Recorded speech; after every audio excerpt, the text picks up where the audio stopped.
Bismillah, Assalamualaikum warahmatullahi wabarakatuh.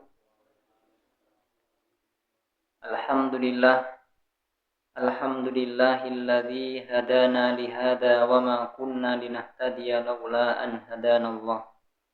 Asyhadu an la ilaha illallah wahdahu la syarikalah wa asyhadu anna Muhammadan abduhu wa rasuluh. Allahumma salli wa sallim ala nabiyyina Muhammadin wa ala alihi wa sahbihi wa man sara ala nahjihi ila yaumiddin. Qala Allah Ta'ala fi kitabihil karim, ya ayyuhalladzina amanu taqullaha haqqa tuqatih wa la tamutunna illa wa antum muslimun. Wa qala an-nabiyyu Muhammadun sallallahu alaihi wasallam, man salaka tariqan yaltamisu fihi ilman sahalallahu lahu bihi tariqan ilal jannah. Amma ba'd. Ikhwani wa akhwati fid din, azani Allah wa iyyakum jami'an. Alhamdulillah, segala puji adalah milik Allah Subhanahu wa taala yang telah melimpahkan nikmat dan karunia-Nya kepada kita semuanya, terutama adalah kenikmatan iman dan Islam, sehingga pada kesempatan malam hari ini Allah mudahkan kita untuk berkumpul di salah satu rumah-rumah Allah Azza wa Jalla. Salawat dan salam semoga tercurah kepada junjungan kita Nabi Agung Muhammad sallallahu alaihi wasallam, dan kepada keluarganya dan sahabat-sahabatnya, dan kepada siapapun yang mengikuti mereka sampai hari kiamat. Ikhwani wa akhwati fiddin, a'azzani Allah wa iyyakum jami'an. Pembahasan tema kajian kita pada malam hari ini adalah berjudul kafarat dan derajat. Kafarat itu artinya penghapusan dosa, derajat itu artinya naik atau derajat sudah maklum ya. Tema ini kita ambil dari sebuah hadis riwayat Imam At-Tirmidzi dan Imam Ahmad, bahwa Nabi kita Muhammad sallallahu alaihi wasallam pernah bersabda, atani al-laila rabbi tabaraka wa ta'ala fi ahsani suratin. Allah Subhanahu wa ta'ala, kata Nabi, pernah mendatangiku di suatu malam dengan wujud yang paling indah. Dikatakan qala fil manam, maksudnya adalah di dalam tidurnya. Berarti apa Pak? Mimpi. Kalau mimpinya Nabi itu apa? Wahyu. Beda dengan kita. Kita mimpi, Nabi juga mimpi. Tapi kalau mimpinya Nabi itu wahyu. Ya, makanya Nabi Ibrahim alaihi salatu wassalam itu mimpi disuruh menyembelih anaknya, ya Ismail. Makanya Ismail mengatakan qala ya abatif al ma tu'mar satajiduni insyaallah minas sabirin. Wahai ayahandaku, lakukan apa yang diperintahkan oleh Allah, maka sungguhnya engkau akan mendapatiku termasuk orang yang sabar. Nah, begitu pula nabi-nabi yang lain, termasuk Nabi kita Muhammad sallallahu alaihi wasallam. Adapun mimpi kita ya, itu bukan wahyu. Mimpi kita itu ada kalanya mimpi yang datang dari Allah atau dari malaikat, mimpi yang baik. Ada mimpi yang datang dari syaitan ya. Nah, makanya ada mimpi yang baik, ada mimpi yang tidak baik. Sehingga misalkan ada orang itu ngimpi ya. Ngimpi katanya ketemu dengan Nabi Muhammad sallallahu alaihi wasallam. Saya mimpi ketemu dengan Nabi Muhammad, ngasih ijazah. Tahu ijazah ya? Itu amalan ya. Apa ijazahnya? Nabi Muhammad mengatakan siapa yang minum kopi, maka selama aroma kopi masih di mulutnya, dia akan diampuni dosanya. Ini Nabi Muhammad yang ngomong. Nah, di mana? Lewat mimpi. ditanya, Nabi Muhammad seperti apa ya? Oh, jenggotnya putih, rambutnya putih, pakai tongkat, baju putih. Kira-kira ini benar apa salah, Pak? Salah. Berarti kalau salah, ini mimpinya dari siapa? Dari setan. Karena ciri-cirinya tidak sesuai dengan yang disebutkan di dalam hadis. Nabi itu tidak putih rambutnya, apalagi jenggotnya. Hanya ada beberapa helai uban. Kalau memang mimpi itu ketemu Nabi dan sesuai dengan yang disifatkan di dalam hadis, maka itu betul. Tapi kalau nggak sesuai dengan yang disifatkan di dalam hadis, maka itu salah. Maka tidak ada wahyu itu diberikan lewat mimpi kepada selain Nabi Shallallahu Alaihi Wasallam. Baik. Nah, maka ketika kita mimpi yang baik, ya, mimpi mungkin dapat dapat rumah, atau mimpi dapat mobil, atau mimpi dapat istri solihah misalnya.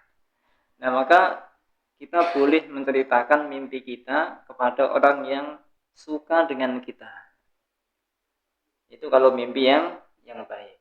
Adapun ketika mimpi yang buruk, ya, mimpi jadi nabi misalkan, atau mimpi kecemplung got, itu kan mimpi yang buruk. Atau mimpi ketabrak mobil misalkan, itu kan mimpi yang buruk.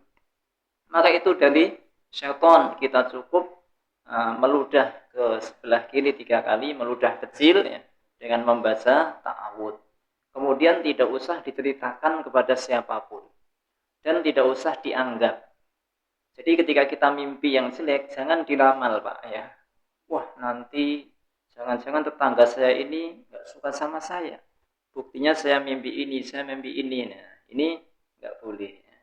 Itu dari syaitan, kita sudah ta'awud, sudah melakukan adab-adabnya, sudah dibiarkan, nggak usah dihiraukan.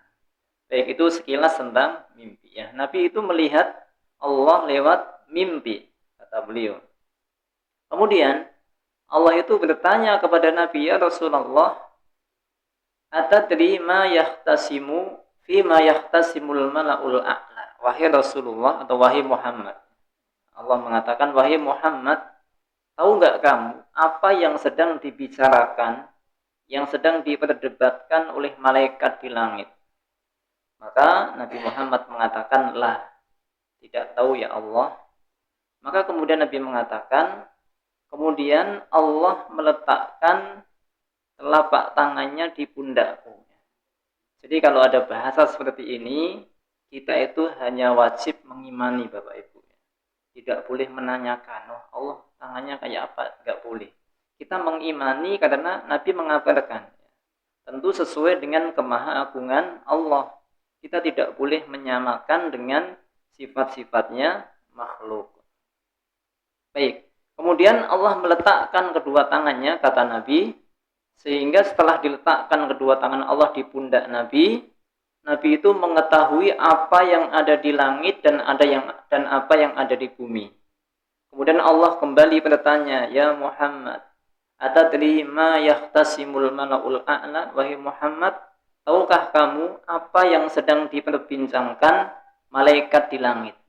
Maka Nabi mengatakan, na'am, iya. Nabi mengatakan, fil kafarat wad darajat. Yaitu mereka sedang memperbincangkan tentang penghapusan dosa dan membicarakan tentang derajat. Kemudian Nabi melanjutkan, amal kafarat. Adapun sesuatu yang menjadi kafarat, sesuatu yang menjadi penghapusan dosa. Nabi menyebutkan ada 3 hal. Yang pertama, al-muksu fil masajid. Diam atau tinggal di masjid. Ba'das sholawah, setelah sholat. Kemudian yang kedua, wal masyu alal aqdami ilal jama'at. Dan berjalan kaki menuju sholat berjamaah. Kemudian yang ketiga, wa isbahul wudu'i fil makarih. Dan menyempurnakan wudu di saat-saat yang dibenci. Jadi saat-saat yang dibenci itu saat misalkan sakitnya. Kalau kita sakit ini kan wudu alas-alasan ya, bahasanya males. atau di saat musim dingin. Saat dingin, berdiding, nah itu kita malas biasanya untuk wudu. Nah, tapi masih melakukan dengan sempurna, itu adalah akan menjadi kafarat. Kemudian Nabi melanjutkan, waman fa'ala dzalika, siapa yang melakukan 3 hal tadi. Apa tadi, Pak? Yang pertama, tinggal di masjid. Yang kedua, berjalan kaki menuju sholat berjamaah. Yang ketiga, menyempurnakan wudu di saat-saat yang dibenci. Nabi mengatakan siapa yang melakukan hal itu, asya bi khairin wa mata bi khairin. Dia akan hidup dalam keadaan baik dan matinya pun dalam keadaan baik atau husnul khotimah.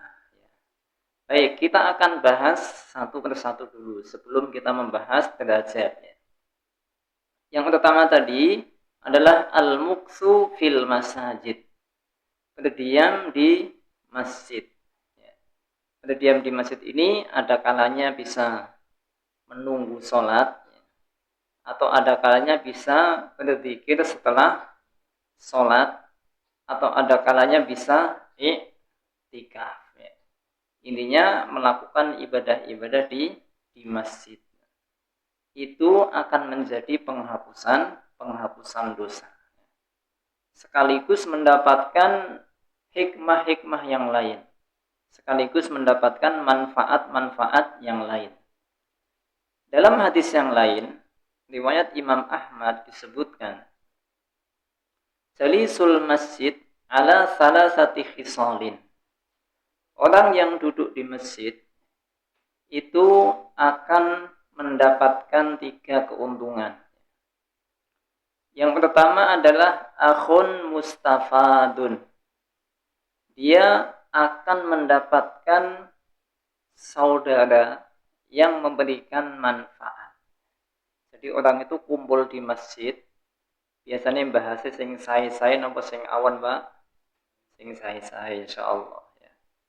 Membahas kajian, membahas ilmu, belajar dan yang lainnya. Membahas hal-hal yang baik. Ini namanya akhun mustafadun. Dia akan mendapatkan teman yang memberikan faedah. Yang kedua, kalimatin muhkamatin, akan mendapatkan kalimat-kalimat yang hikmah, akan mendapatkan kalimat-kalimat yang bijaksana. Ya mungkin dia akan mendapatkan kalimat-kalimat yang baik, ucapan-ucapan yang baik, mendapatkan nasihat yang penuh dengan makna, mendapatkan motivasi yang menjadikan dia semangat untuk melakukan amal kebaikan, dan yang lainnya. Dan yang ketiga, kata beliau Nabi SAW, au rahmatin muntadharatin, atau rahmat yang menunggunya. Jadi akan mendapatkan rahmat Allah Subhanahu wa ta'ala, kasih sayang dari Allah Azza wa Jalla. Ini dalam sebuah hadis riwayat Imam Ahmad. Dalam hadis yang lain disebutkan, yang diriwayatkan oleh Imam At-Tabrani, yang hadis ini disahihkan oleh Syekh Albani rahimahullahu ta'ala. Nabi mengatakan, al-masjidu baitu kulli taqiyyin. Masjid itu adalah rumahnya setiap orang yang bertakwa. Jadi orang yang bertakwa itu suka di masjid. Tidak malah takut kepada masjid. Masjid itu sering menjadi tempat yang disukai oleh orang yang bertakwa. Maka salah satu dari 7 golongan yang akan mendapatkan naungan Allah Azza wa Jalla di hari kiamat adalah apa? Rajulun qalbuhu mu'allaqun bil masajid, yaitu seorang laki-laki yang hatinya selalu terikat dengan masjid. Kangen dengan masjid untuk melakukan sholat, untuk melakukan ibadah-ibadah yang lainnya. Ya, baitu kulli taqiyyin. Ya, masjid adalah rumah setiap orang yang bertakwa. Kemudian Nabi mengatakan lagi, wa takaffalallahu liman kana al-masjid baitahu. Dan Allah akan menjamin bagi orang yang menjadikan masjid seolah-olah seperti rumahnya. Allah akan menjamin orang yang menjadikan masjid seperti rumahnya. Maksudnya bagaimana menjadikan masjid seperti rumahnya? Orang itu ketika di rumahnya kan nyaman ya, tidak ingin salah pergi, ya. Jadi rasanya damai, tenang. Gitu. Nah, sebaliknya ketika orang di masjid pengennya salat kabur, setelah selesai sholat panjang sedikit, pengennya wah ini kepanjangan, nanti pindah masjid yang lain yang sholatnya lebih cepat dan yang lainnya, ini berarti tidak nyaman dengan masjid. Nah, maka orang yang dia menganggap masjid seperti rumahnya, ya, nyaman dengan masjid, itu akan dijamin oleh Allah Subhanahu wa taala, ya, dengan beberapa jaminan, ya. Yang pertama, birauhi, akan diberikan ketenangan oleh Allah Subhanahu wa taala.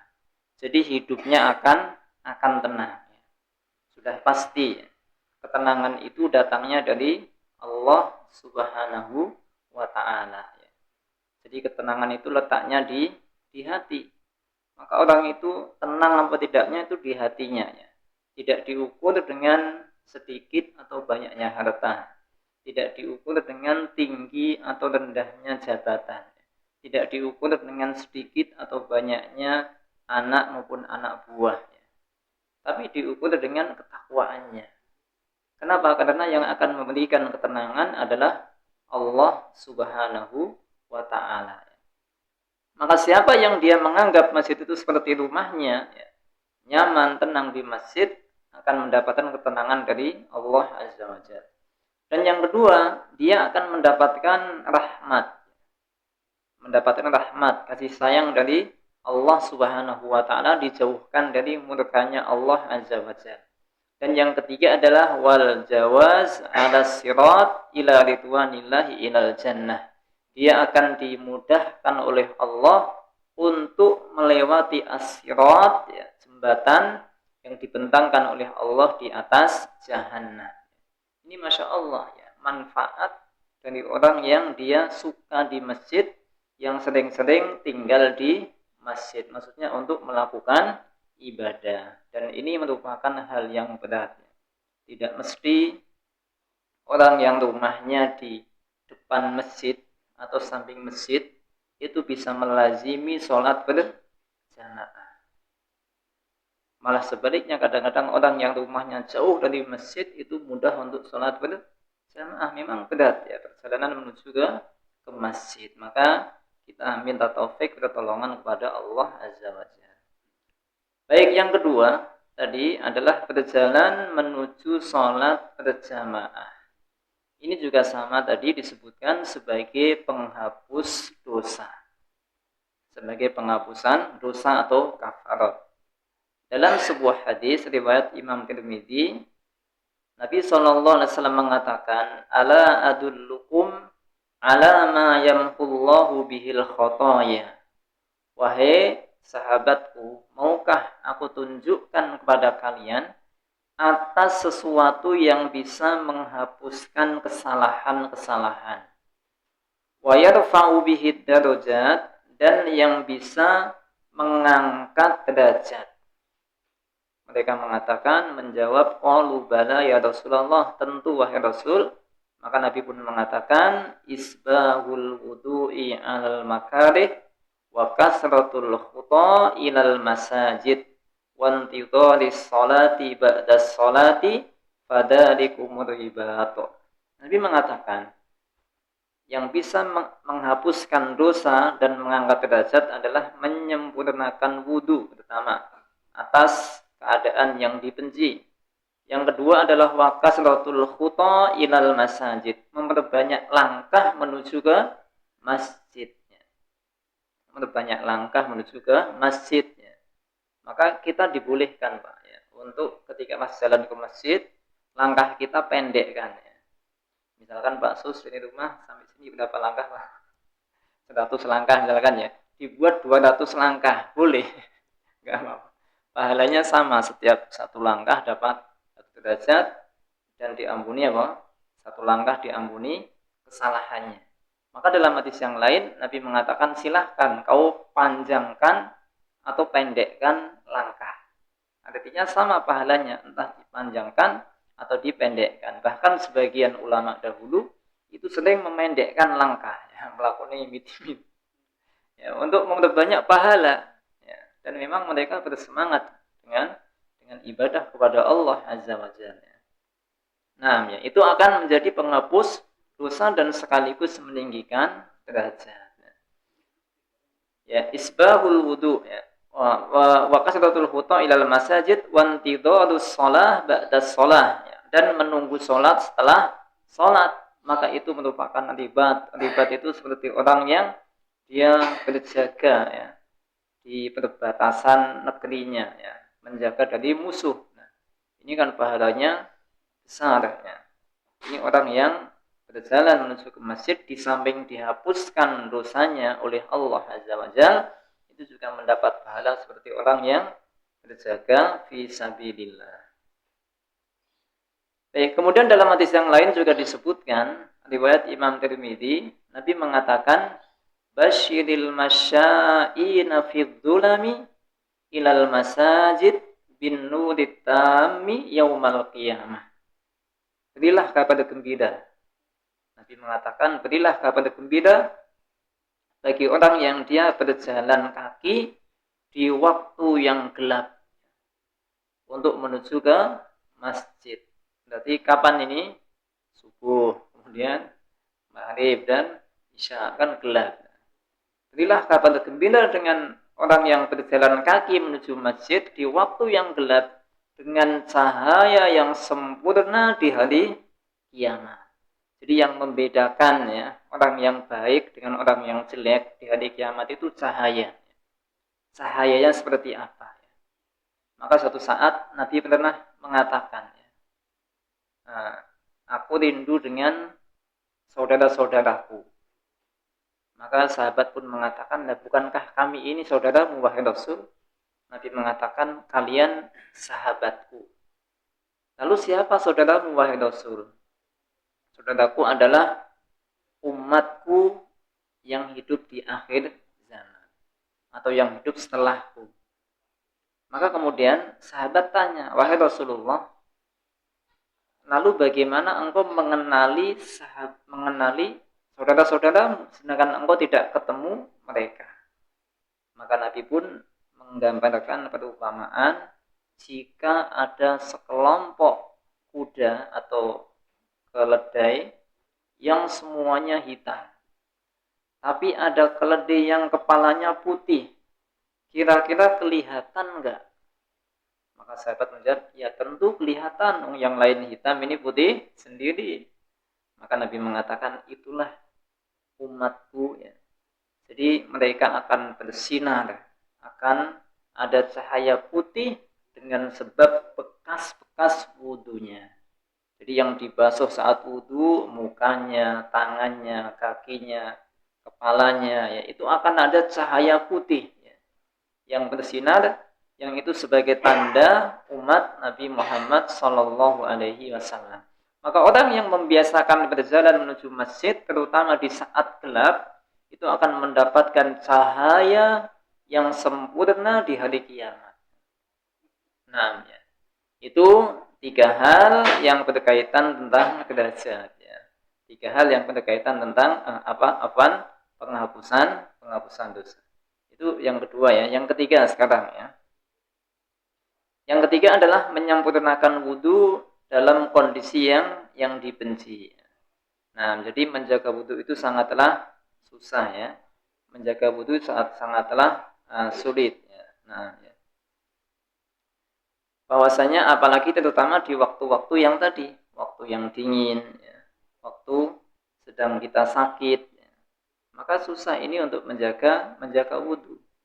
Dan kita sebetulnya disunahkan wudu di beberapa waktu, ya, atau di beberapa keadaan, termasuk ketika kita ingin tidur itu disunahkan wudu. Dan mungkin dari kita benar toh untuk wudu sebelum tidur. Ya, jadi kadang-kadang susah, berat. Memang perbuatan yang baik itu berat. Ya. Nah, jadi menjaga wudhu atau menyempurnakan wudhu dalam kondisi yang dibenci itu juga merupakan penghapusan dosa. Nah, dalam sebuah hadis dijelaskan bahwasanya Nabi bersabda, ayyuma rajulin qama ila wudu'ihi yuridus shalah. Mana saja seorang laki-laki yang dia berdiri untuk melakukan wudhu dalam keadaan dia ingin melakukan sholat. Summa ghasala kaffaihi. Kemudian dia membasuh kedua telapak tangannya ya atau mencuci tangannya. Nazalat khati'atuhu min kaffaihi ma'a awwali qatratin. Maka akan turun, akan jatuh kesalahan-kesalahannya dari tangannya, telapak tangannya bersama awal dari tetesan air. Kemudian faida matmado wastan syako wastan syaro, ketika dia berkumur-kumur dan menghirup air ke hidung, kemudian membuangnya, ya, istinsar, nazalat khati'atuhu min lisanihi wa syafataihi ma'a awwali qatratin. Maka akan keluar kesalahan yang dari lisannya dan dari kedua bibirnya bersama tetesan air.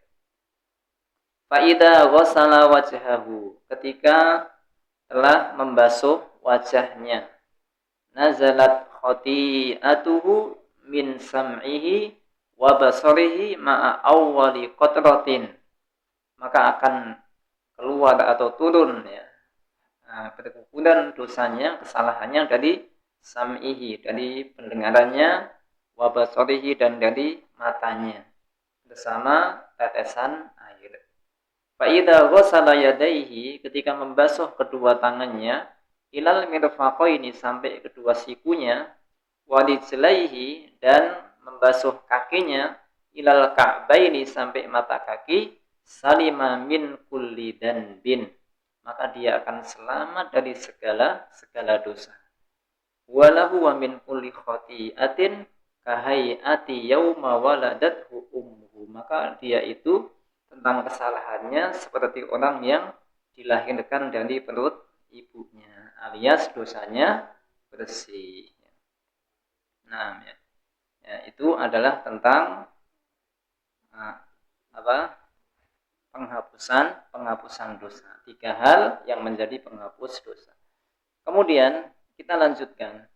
Nabi kemudian melanjutkan lagi tentang yang mengangkat derajat. Wa amma darajat, adapun derajat adalah Nabi mengatakan afsyus salam wa at'imut ta'am wa sallu bil laili wan nasu niyam. Yang mengangkat derajat juga ada 3. Ini 3 ini bukan pembatasan juga ya, hanya menyebutkan sebagian. Yang pertama adalah menyebarkan salam. Yang kedua adalah memberikan makan, dan yang ketiga adalah sholat malam. Jadi yang mengangkat derajat itu Nabi juga menyebutkan 3. Yang pertama adalah menyebarkan salam, yang kedua memberikan makan, yang ketiga adalah sholat malam. Kita bahas satu persatu. Yang pertama adalah menyebarkan salam. Salam ini Masya Allah suatu hal yang sangat bermanfaat, ya. Faedahnya sangat besar. Nabi SAW mengatakan tentang menyebarkan salam, assalamu ismun min asma'illah. Salam itu adalah nama dari nama-nama Allah Subhanahu wa ta'ala. Assalam itu adalah salah satu dari nama-nama Allah Subhanahu wa ta'ala. Makanya Allah ada Assalam, Assalamul Mu'minul Muhaimin. Ada sebuah ayat yang disitu disebutkan nama Allah Assalam, Assalamul Mu'minul Muhaiminul Azizul Jabbarul Mutakabbir. Nah, itu adalah merupakan bagian dari nama-nama Allah yang Allah letakkan di dalam bumi atau yang Allah letakkan di bumi. Nama Allah yang Allah letakkan di bumi, kata Nabi. Kemudian Nabi mengatakan, fabshuhu bainakum. Maka sebarkanlah salam di antara kalian. Itu nama Allah yang diletakkan di bumi, maka sebarkanlah salam di antara kalian. Fa inna rajul, maka sesungguhnya seorang laki-laki, al-musallam idan huwa yaktumu fasallama alaihim faraddu alaihi kana lahu alaihim fadlu darajatin bidadkirihi iyahumus salam. Maka sesungguhnya seorang yang dia mengucapkan salam kepada sebuah kaum, ya, kemudian menjawab salamnya, maka dia akan diangkat derajatnya oleh Allah Subhanahu wa ta'ala. Dengan menjawab salam akan diangkat derajatnya oleh Allah. Dan bahkan salamnya semakin panjang, itu juga akan semakin pahalanya banyak. Nabi pernah ketika ada orang Assalamualaikum, Nabi mengatakan asyrun, 10. Ada lagi yang mengatakan lagi Assalamualaikum warahmatullahi isyruna, 20. Kemudian Assalamualaikum warahmatullahi wabarakatuh salasun, 30. Jadi salam kita semakin lengkap, itu pahalanya semakin banyak. Assalamualaikum dapat 10. Assalamualaikum warahmatullahi dapat 20. Assalamualaikum warahmatullahi wabarakatuh dapat 30. Nah, jadi maka sebarkanlah salam di antara kalian. Siapa yang dia mengucapkan salam kemudian dijawab, maka dia akan dinaikkan derajatnya dengan sebab perbuatan tersebut. Bahkan Nabi menjelaskan, melanjutkan, fa illam yaruddu alaihi. Jika kita mengucapkan salam tidak dijawab, pernah enggak mengalami? Ya, mungkin ada juga ya. Mungkin ada yang pernah juga lagi lesu misalkan, ya disalami kan enggak jawab ya, atau malah melengos ya. Seandainya kita mengucapkan salam kemudian tidak dijawab, yang kita salami dan mau menjawab salam kita, apa kata Nabi? Radda alaihi man huwa khairun minhum.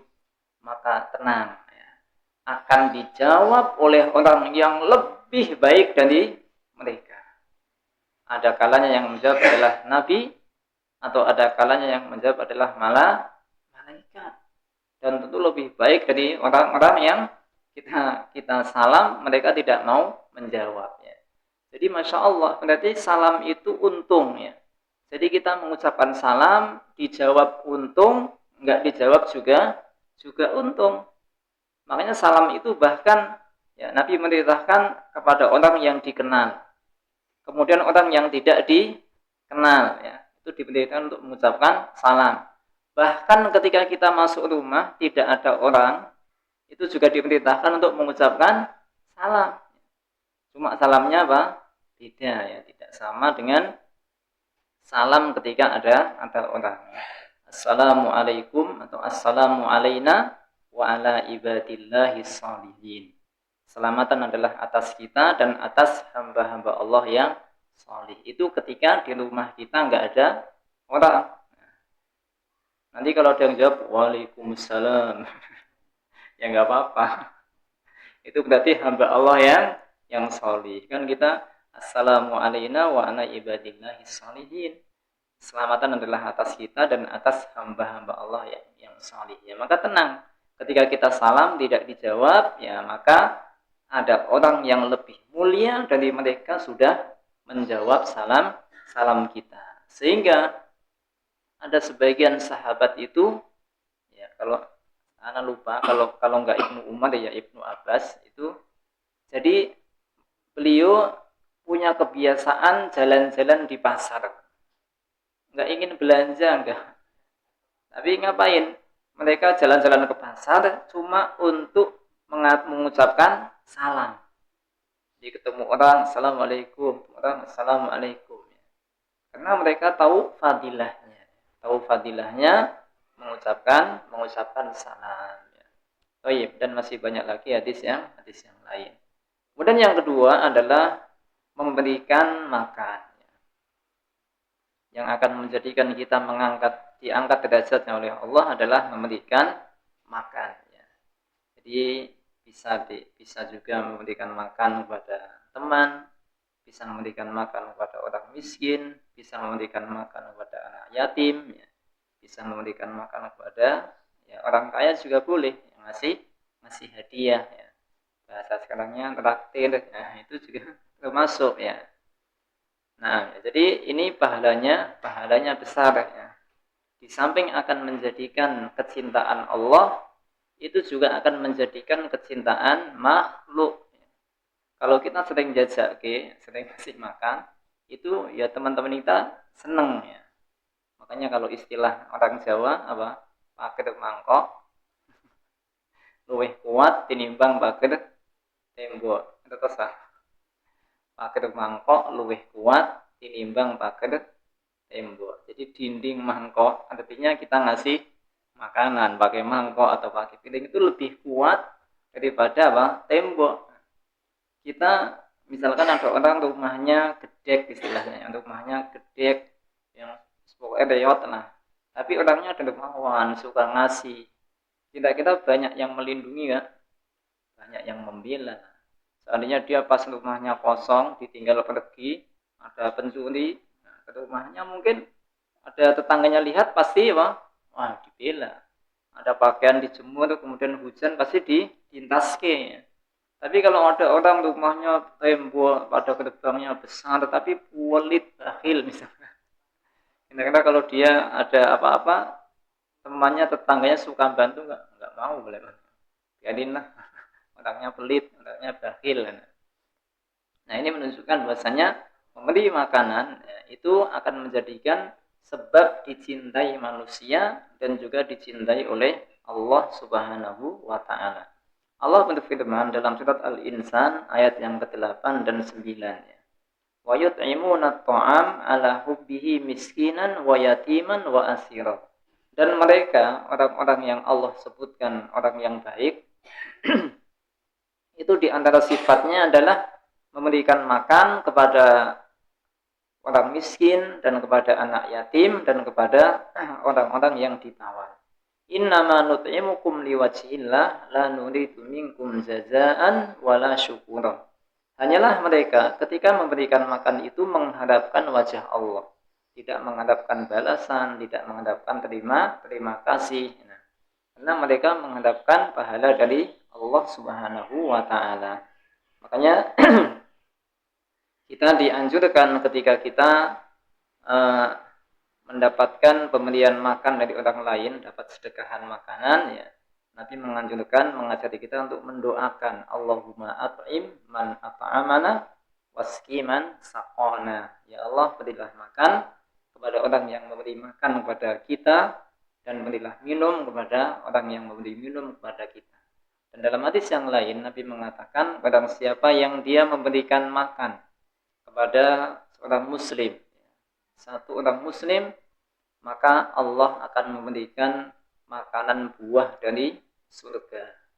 Siapa yang dia memberikan minum ya kepada orang yang kehausan, maka dia akan mendapatkan minuman dari Rahiqul Mahtum, yaitu sejenis air yang ada di surga. Dan dalam hadis riwayat Imam Bukhari dan yang lainnya Nabi mengatakan ittaqun nar walau bisyikki tamrah. Takutlah kalian kepada neraka meskipun dengan sedekah separuh dari kurma. Harganya berapa Pak? Nah, separuh kurma. Bagaimana kalau nasi padang satu bungkus? Dan apalagi bebek Mas Budi. Ini pasti pahalanya lebih besar, semakin mahal otomatis semakin besar pahalanya ya. Ini akan menjadikan tameng dari neraka. Kemudian yang ketiga, ya, amalan yang bisa mengangkat derajat adalah sholat malam. Ya. Nabi SAW mengatakan, ya ayuhan nas, wahai manusia, afsus syalama wa at'imut ta'am wa sallu bil laili wan nasu niyam tadkhulul jannata bisalam. Wahai manusia, sebarkanlah salam dan berilah makan dan sholat malamlah dalam keadaan pas manusia sedang tidur. Maka kamu akan masuk surga dengan keselamatan. Ini berarti 3 poin tadi dikumpulkan dalam hadis ini. Dalam hadis yang lain juga sama. Ada hadis yang mengumpulkan 3 poin tadi. Memberikan makan, ya, menyampaikan salam dan sholat malam. Sebagaimana hadis riwayat Imam Ahmad. Dalam hadis riwayat Imam Ahmad disebutkan oleh Nabi mengatakan, inna fil jannati lahudfan yara butunuha min duhuriha wa duhuriha min butuniha. Sesungguhnya di surga itu ada sebuah kamar, yang mana kamar itu bisa kelihatan dari luarnya dan dari dalamnya juga bisa melihat luarnya. Berarti bening kabeh. Nah, tapi kan mungkin tempatnya sendiri-sendiri. Jadi di surga itu kan masing-masing, ya, tidak ada yang lain ngintik, yang enggak, ya, tapi masing-masing. Jadi menjelaskan sifatnya seperti itu. Dari luarnya bisa melihat dalamnya, dari dalam juga bisa melihat luarnya. Nah, kemudian orang Badui bertanya, ya Rasulullah, liman hiya? Bagi siapa itu wahai Rasul, surga yang seperti itu? Nabi mengatakan, qal liman atobal kalam. Yang pertama adalah bagi orang yang dia membaguskan bicaranya, ngomongnya baik-baik. Wa'at amat to'am, dan yang kedua adalah orang yang dia suka memberikan makan. Yang ketiga, wasalla lillahi billail wan nasu niyam, yaitu adalah orang yang dia sholat malam ketika manusia tidur. Itu akan mendapatkan surga yang ada kamarnya yang kelihatan dari luarnya dan dalamnya juga kelihatan dari melihat luarnya. Baik, itu adalah beberapa hal, ya, 3 hal yang menghapuskan dosa dan 3 hal yang mengangkat derajat. Ini adalah sebagian. Semoga Allah Subhanahu wa taala memudahkan kita untuk mengamalkan hal-hal yang sudah kita pelajari tadi sehingga kita mendapatkan ilmu yang bermanfaat. Kurang lebihnya mohon maaf dan terima kasih atas segala perhatiannya. Kita akhiri majelis kita dengan doa kafaratul majelis. Subhanakallahumma bihamdik, asyhadu an la ilaha illa anta, astaghfiruka wa atubu ilaik. Assalamualaikum warahmatullahi wabarakatuh.